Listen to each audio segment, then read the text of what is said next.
Did you know that there's one specific area of your home that's connected to every aspect of your life? We're going to get into it in today's episode. Welcome to Feng Shui Living, the podcast designed for busy women who want to de-stress, live with intention, and create a home that truly supports their well-being. Each week, I'll bring you practical tips, insightful ideas, and simple strategies to enhance both your home and your life. Let's get started. Hello and welcome to the Feng Shui Living podcast. I'm your host, Lisa Morton, and I can't help but chuckle here because I just re-listened to the 2-year anniversary episode, and in it I'm joking about how my dogs seem to bark whenever FedEx comes and I'm recording an episode. Or like sometimes you get in a coughing fit and you have to re-record something 3 times. And actually this episode, this is my 5th time. I have like this tickle in my throat. And anyway, here we are. We're going to try and get through it. Because it's a good one. It's a really good episode. We're talking about that one powerful location in your home. We're talking about the health gua. Okay. So in Feng Shui, we have what's called a bagua map. And this map depicts 9 different guas or energy centers that connect to different aspects of your life. For example, you have a wealth and abundance gua. You have a love and relationships gua. You also have a gua connected to your career and what you do day to day. And when we can connect with these, it can be so powerful and so fun. So the health gua sits right in the center of your home, and it is considered the foundation of balance and well-being. So today we're going to explore how to identify this area and also why it's so important to know this area and to use it, and also simple ways that you can activate it to help support both your health and your vitality. So let's get into what this health gua really represents. So it is located at the centermost area of the Ba Gua map. What's cool about this is that I tell people, if you do nothing else, locate this area of your home and give it some love, because this location will influence every other energy center of your home. So that's your default. If you want to be done listening for today, if you have to go pick up your kids from pickup or pick up your grocery order, that's okay. You learned the most important part, but there's so much more to come. So hang on. I'm going to teach you now how to find it. So I want you to think about your home floor plan. If you were a bird up in the sky with a bird's eye view looking down at your home, what shape, how would it be laid out? Maybe it's square. Maybe it's rectangular. Maybe it's rather square with an addition of the garage off to a side, or it juts out in the back corner here. But I want you to generally find that centermost area. The centermost area. Where is it? And you might have to just pause and sketch it out, your floor plan really quick. Or maybe you have the builder's drawings. That's awesome. This area symbolizes overall wellness and balance and harmony, all including mind, body, and spirit. And it kind of acts like the hub of this wheel, right? If the center is off, then every spoke is kind of off, including your career, your wealth, your relationships. It's all impacted. This gua is connected to earth energy. It's all about grounding, stability, and nourishment. So again, if you're stressed out, you're frazzled, I always joke about that paper bag floating in the wind sensation. This is the gua to connect with and find that stability, find that nourishment, find that grounding. So let's talk about common blocks in this gua. Clutter piles, anything in the center of the home that represents overwhelm or stuck energy. So it's often going to be clutter piles of unneeded, unwanted, unloved items. Sometimes they just land here. Poor lighting or dark, stuck energy. Make sure the light fixtures here are working. Make sure that there's no burned out light bulbs. And also places that kind of have some neglect or unused spaces. Sometimes this area can be a dining room. I've seen it a lot. And if it's unused, there's no chi, no energy moving into this space. So we need to shift it up.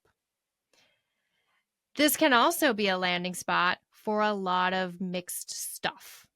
It's a landing spot for, I don't know where to put it, so we're going to put it here. Be mindful of that. So here's where I like to talk about what room is it and what's happening. Okay, so sometimes it's a dining room, sometimes a kitchen. It can, it's typically not a bedroom in the center of the home. Maybe it's a great room or an office.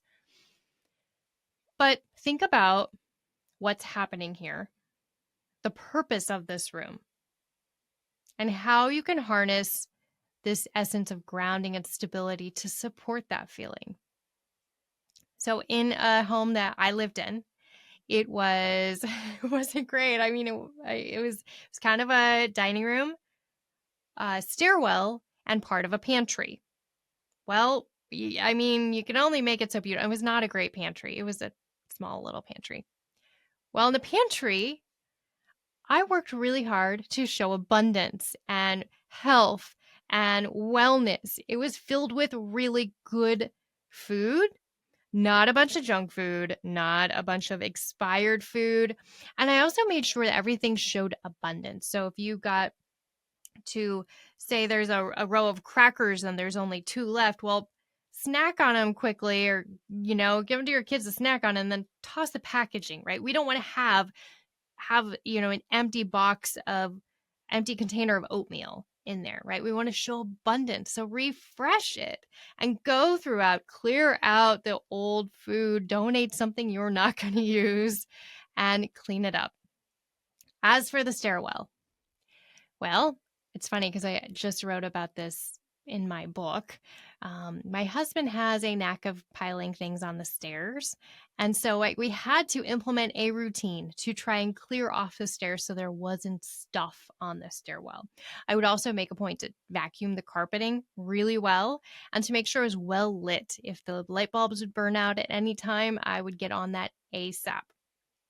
I also really checked in with the dining area. At the end of the dining room in this corner, we had a piano. So I would make sure the piano was always tuned, always, even though I don't even play a piano. My husband does. He doesn't get to it very often. I would make sure it was always tuned, dusted. I had all kinds of pictures and cool things on the top that we really loved. So this was just an example of if it's a hodgepodge of rooms, how to work with that. If it's a dining room, make sure it's tidy, it's functioning, and you use it. Remember, dining rooms do not have to stay dining rooms anymore. The formal dining room does not have to stay. The formal unused dining room, turn it into a reading room, an office space, a game room, a lounge space. I've done so many different areas. Use it. Turn it into a space that will be used. So remember to activate this to keep energy flowing. So that's tidying. Set a time to go through and refresh this space. Now, I don't want you to just randomly clean. I want you to ceremoniously take time, schedule, and plan to clean and tidy. Make it sparkling. Bring in some essential oils. Maybe open the curtains and allow some fresh air to blow through. Really give this space some love.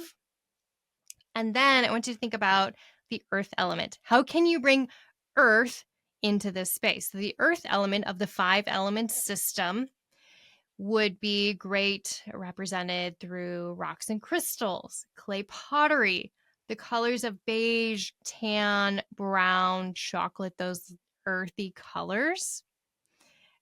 Anything made of stone, a carved stone, something or other, or artwork. Artwork showing a landscape would be fantastic here. Also, the color yellow. This is an excellent location for the color yellow. Bring in the color yellow, square or rectangular shapes versus a lot of maybe round or curvy shapes. We want to stick with more square or rectangular here.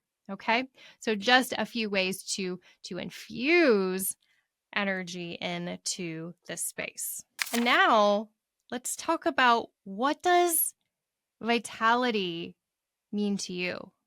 What does that look like?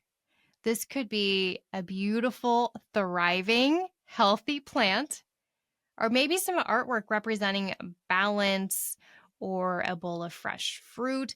Think of vitality. If you say that word, what does that feel like? Is it a color? Is it a something, a piece of artwork of something? And also, don't forget the key, that lighting is key. Brighten the center with natural or warm light. I always recommend staying away from that cool light. That's going to fight against that earthy element, that earth energy that's grounding and stable and nourishing. So I created just a quick little daily ritual that you can take on, and it's super easy. It's just going to take a moment of your time. So I'm going to share that with you. So I want you to think about standing in the center of your home. So you can do this tonight when you go home, tomorrow, this weekend, whenever you have time. I want you to plan.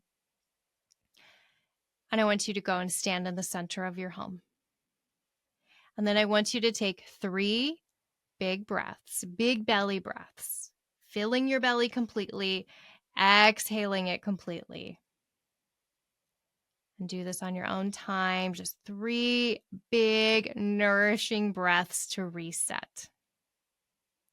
And then I want you to set an intention for health and vitality. Tell your home this is what you would like.